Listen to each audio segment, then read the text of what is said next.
Welcome to the A to Z of licensed games, a series of vids about games that take something from something else. Now it's a funny thing, what would you say to the question, what's the first thing you can remember about your childhood? A birthday party? First day at school? A doting long past relation? Being pissed off at smart-ass nested questions like this one? There's a whole laundry list of answers. Me, personally? Well, I remember watching my mum and dad's video cassettes, which consisted of two things: classic British comedy, your Fawlty Towers, Young Ones and the like, and incredibly violent action movies. Before the age of 7, I had watched RoboCop, Predator, Commando, The Running Man, you name it.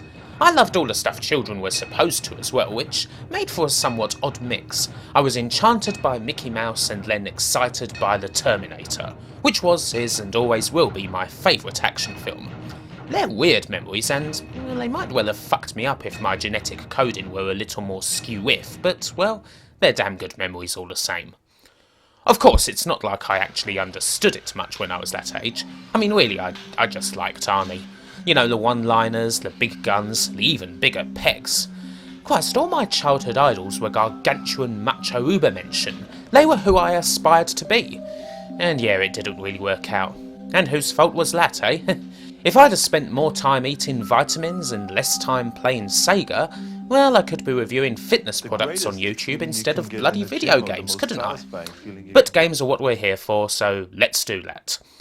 Now, Terminator games are, well, a bit of a mixed bag, in truth. There are some very good ones, and some very awful ones. We'll be seeing another Terminator title in the shit room. And I had a pretty tough time picking the game to feature, but in the end, one choice was clear. When in doubt, you stick to the game you know best, and that would be Virgin's Mega Drive game. Is it the best Terminator game? No. Nor is it the worst. But it's the game I had, and it's also one of the more intriguing ones. Now, I'm not necessarily saying you should play it, but at least let me take you through it, because it's actually kind of odd for an action-y licensed game. The game, as it happens, starts with one of the best action levels on the Mega Drive, the Future War section. You are, of course, Solid Snake, Kyle Reese, and you are immediately thrust into a battle with a hunter-killer, armed only with grenades and a handful of time bombs. Matt Furness's soundtrack is absolutely pumping, 80s-esque FM synth glory. And you then go up against an endless army of Terminators, desperately trying to maintain your health and your bomb supply before making it to the armory and finding your gun, at which point you quite satisfyingly rip through them. And then you plant the big one and one like bloody fuck out the base and into the teleporter. I just love this level. It's fast, it's non-stop action, it's even got an optional side quest, and it's also pretty difficult. Getting through it is not necessarily a gimme, even if you know the stage well. If the other levels could have followed this one, the game would have been a masterpiece. But alas, they couldn't. The trouble with the game is that it follows the movie almost too well, and so you end up with a game that feels like it's in reverse, getting easier as it goes. The second level is 80s Los Angeles, from the streets through to tech noir. You're armed with an infinite ammo shotgun, the cops pose very little threat, and the level is basically a straight shot left to right. It's quite disappointingly easy, and even the Terminator at the end goes down with little fanfare. Then level 3 is the police station, and it's much the same thing, only this time you occasionally go up some stairs. There's very little sense of what Ahnuld actually did here either, which I guess isn't surprising. I mean, it is 16-bit, early 90s, not much blood, etc. But it's still kind of empty feeling and unsatisfying. And then the fourth and final level, for there is only 4, is the factory. There are no enemies aside from the Terminator's exoskeleton, and you simply have to reach the Crusher before it catches you. It's a pretty simple maze where all you really have to do is keep the Terminator on the screen. And on the whole, it just makes for a simple and very short game. You only get one life, but well, you'll only need a few goes to get it all figured out. After the first level, the rest of the game is kinda disappointing, to be honest. I do wonder about this game, and I ask what could have been done differently. For a start, the game doesn't feature all that many events from the film. I mean, only 4 levels? Granted, the first Terminator film doesn't actually feature many full-on shootouts that can be turned into game levels easily, but I could certainly see a couple of car chase stages fitting in perhaps. Of course, if you wanted the deluxe package, you would make a game with levels from both Kyle and the Terminator's perspective, running sequentially, just like the film, complete with perhaps finally controlling Sarah at the end. But well, such things weren't exactly common on consoles in '92. Of course, a big issue with licensed games is often time, and it seems to me like Virgin didn't have enough of it to make the game consistent. It feels like 90% of time went on that first level, and 10% went on everything else, which is a shame. So on the whole, I can only half-heartedly recommend it, but at the very least you should play that first level, because well, it's a doozy. You boy, so many honourable mentions, we may not get through them all. Let's break off from Terminator for a bit and look at some Teenage Mutant Hero Turtles. Okay fine, ninjas. The name change was obviously stupid. Anyway, the arcade game is one of the first I ever remember playing, and I loved it so damn much. It's a simple beat 'em up, but it's all in the presentation. A game doesn't have to be complex to capture the show, which this one just does to a T. And then you got two great console games that do much the same thing. Turtles in Time for the SNES is obviously a very well regarded classic, and deservedly so, but that doesn't mean you should disregard the Mega Drive version, Hyperstone Heist. Both of these games have their own appeal, and they both do a great job of bringing that coin-op experience home. And then there's the other big Turtles game, the NES one. Although I'm going specky here because, well, that's the port I played. And you know what, it's a similar story.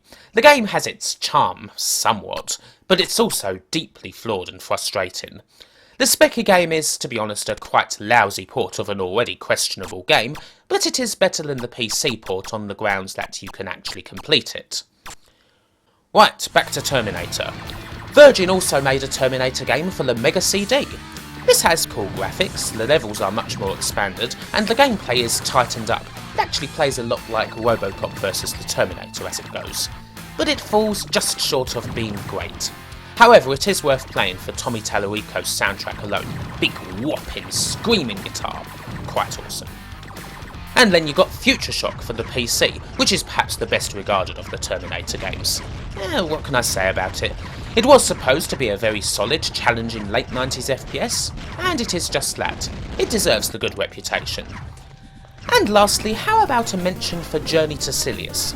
I mean, okay, it's not exactly a licensed game, nor does it fit into the letter T, but, well, it would have been a Terminator game if Sunsoft hadn't lost the license at the end of development. And the game was released anyway, and it's one of the NES's best and toughest action platformers, with a soundtrack that is, of course, to die for. Phew, and then there's everything else, which still includes one of the most groundbreaking licensed games ever made, the original Tron. 4 mini-games make up a game for a movie inspired partly by games, and the result is pretty damn good. The great art style certainly makes it one of the best looking old school arcade games, and gameplay wise it is still very much worth a shot. Speaking of graphics, what about Toy Story? Now this isn't a great game, but whoo boy does it look good. So no surprise that Psygnosis had a hand in it, eh? This is one of the last great looking 16-bit titles, and it's not bad, although it is hard and frustrating as hell. Sticking with Sweet 16, Tiny Toon Adventures is a fine platformer by Konami. It's not perfect, as the jumping could be a hell of a lot tighter, but it is one of the decent Sonic-esque titles on the Mega Drive. And lastly, spare a thought for Thundercats, would you? They were also big in my childhood days, and this is the one game they got for the Amiga. It's a crap side-scroller, but I used to play it regardless. Still kind of okay, I guess. I don't know. Terminator is a popular license, and so of course it's been dealt more than a few shitty games. It has to be said that virtually all of them were covered in excellent detail by the High Lord AVGN, Terminator 1 and 2 on the NES, the Terminator 1 SNES game, even a bit of respect for the Mega CD game, it's all there. So it is hard to pick. I mean, I could do the Ocean game for British computers, but I've really beaten that horse a fair bit. I can't do much more about Ocean software. And besides, I actually want to talk about Terminator 2.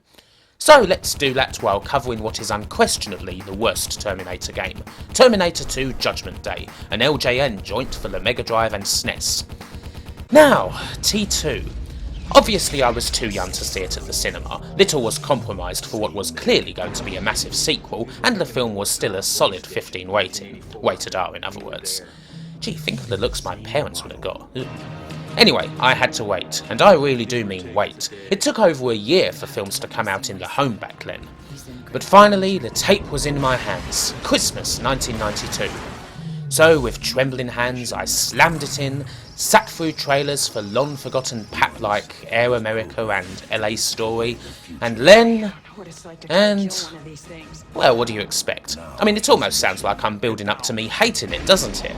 Because obviously I didn't. Terminator 2 is a brilliant sequel, right up there with Aliens, Godfather Part 2, and Big Mama's House 2.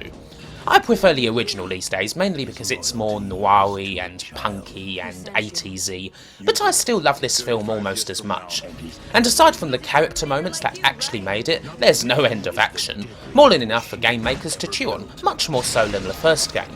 Which is why it's so damn disappointing that there are no good ones for T2 aside from the Midway arcade gun game. But then that's where LJN come in, as they had their name on just about everything T2 on consoles. The rainbow of piss, some would say. Why are those games so damn awful? Well, I'll just say that they started in the toy business and came to video games with toy-making philosophies, and just leave it at that for now. We'll get a chance to properly explore LJN in the next video. For now though, well, I can't put it off any longer. Here's the damn T2 game. Now, I actually remember seeing walkthroughs of the game in magazines, you know, the big map jobbies, what Let's Plays were like 20 years ago, and thinking that the game looked amazing, I actually really wanted to pick this one up. Oddly enough, I never did. I neither spent pocket money on it nor rented it, which is obviously a blessing. My first experience of the game was on emulators, and so I'm running the game on Genesis, 1998's quickest and most accurate Sega emulator. Doesn't that dripping blood take you right back, eh? What a program this was. Anyway, T2. It's an awful game consisting of small stages that almost turn into pixel hunts, especially when you have to look for the damn future objects in every stage. Even the frickin' truck stop. Christ, it's such a ridiculous thing. They may as well have just called them padding and be done with it. You complete basic objectives from the film, all the while hindered by endless thugs, cops, hoovers and the like, as well as the sluggish pace and stiff controls. Everything about the game is just so awkward. The punching, the kicking, the jumping, ugh. And then there's the music as well, composed by the same guy who did Last Action Hero. And no, that's not a positive thing. But the worst thing about the game are the driving levels, especially if you're playing it here as it turns out. I have played the game on an actual MD and it's bad enough on there, but on a keyboard, well, it's virtually impossible. Just tapping the button sends the bike all over the place. I mean, it can barely go in a straight line. It's just so laughable. I don't know what on earth the guys were doing here. I dread to think what the truck chase is like, because, well, I've never managed to reach it. So yeah, that's all I can do really. The game has a horrible reputation already and it deserves every bit of it. So, if you're looking to emulate a Mega Drive using an old 90s emulator through DOSBox, well, all I can say is that you should not play this game. Just avoid it like the plague. And we're done, and on to the next one. There's not a great deal in the letter U, but we do have a classic shooter on the SNES that's based off an anime, meaning I wouldn't have been aware of its licensed provenance if it wasn't for the comments, so thank you. And we look at LJN through the eyes of the worst game they ever did. You'll be there to see it, won't ya? But until then, thanks for watching, and wherever you are, whoever you be, have a good one, take care, and I'll see you next time.